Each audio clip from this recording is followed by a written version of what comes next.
Bonsoir à vous Cécile. Bonsoir Anthony. Et plus précisément, on va parler de ses précédents parce que bien avant l'arrivée au pouvoir de Donald Trump, les Américains ont mené plusieurs opérations, qu'elles soient directes ou indirectes, en Amérique latine pour renverser ou même soutenir les pouvoirs en place. Tout commence avec la doctrine Monroe.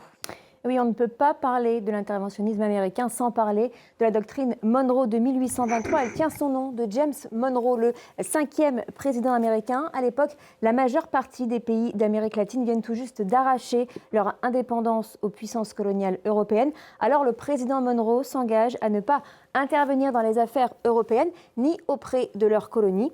En contrepartie, toute tentative européenne d'ingérence dans un de ces pays serait perçue comme un acte hostile. En 1904, c'est le président Theodore Roosevelt qui enfonce le clou. En cas d'acte répréhensible commis par une nation d'Amérique latine, les États-Unis se réservent le droit d'intervenir dans les affaires internes de ce pays. Le continent latino-américain devient donc un terrain de chasse pour les Américains et eux, au monde entier, disent qu'ils se font passer pour les gendarmes du monde.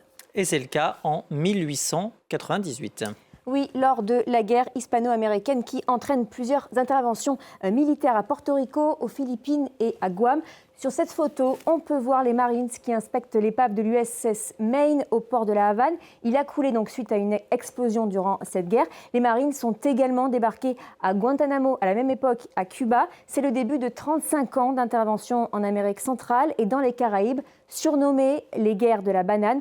Aujourd'hui encore, Porto Rico est un État libre associé aux États-Unis et c'est Washington qui gère la défense. On le voit donc également la politique étrangère et la monnaie. En 1912, c'est le Nicaragua qui sera occupé par les Américains et ce durant 21 ans.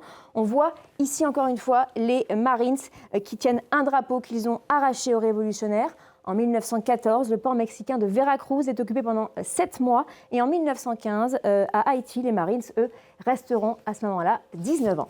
En fait, c'est surtout pendant la guerre froide que la doctrine Monroe va être utilisée. Oui, utilisé pour lutter contre le communisme. Le 27 juin 1954, le colonel Guzman, président du Guatemala, est chassé du pouvoir par des mercenaires entraînés et financés par Washington, car il avait mis en place une réforme menaçant les intérêts d'une puissante société américaine. Ce n'est qu'en 2003 que les États-Unis confirment le rôle de la CIA dans ce coup d'État avec ce document officiel. À Cuba, du 15 au 19 avril 1961, 1400 anti-Fidel Castro, entraînés et financés par la CIA, tenteront de débarquer dans la baie des Cochons, à 250 km de la Havane, en vain. Cette défaite américaine est d'ailleurs considérée comme la première de l'impérialisme en Amérique latine. Et les États-Unis sont allés très loin pour faire rempart au mouvement de gauche.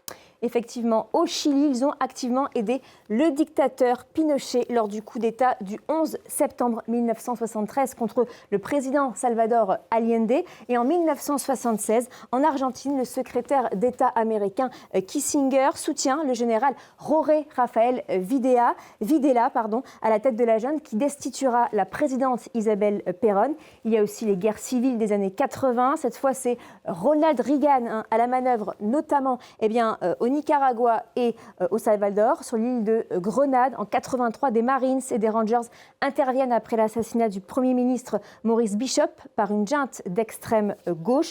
À chaque fois, évidemment, il y a beaucoup de morts. Il y a 2 jours, vous l'avez dit, c'est donc Donald Trump qui a utilisé cette doctrine Monroe. Il a déclaré, regardez, elle est très importante, mais nous l'avons dépassée de très loin. Autrement dit, nous sommes allés au-delà. On l'appelle maintenant, il le dit, le document Monroe, en référence évidemment à son prénom, Donald. Merci beaucoup Cécile Galuchot pour ces clés de l'info. Voilà.